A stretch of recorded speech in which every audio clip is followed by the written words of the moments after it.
What's happening, YouTube? This is the newest project bike.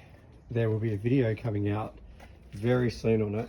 It's a 03 Kona Stinky. Now, I have wanted one of these bikes for so long. I'm actually a massive Kona fan, as well as GT bikes, and I picked this up for $80. The wheels weren't included. It was just the frame, fork, and all of the hardware, but the shock is in great condition. The front forks work really nice as well. This is going to be an awesome restore.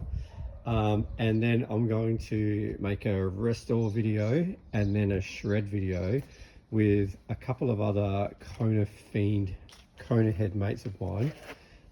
So stay tuned, it's going to be a rad project, and then we are going to take these bikes out and absolutely see if these bikes can still send today. So stay tuned, it should be a fun video.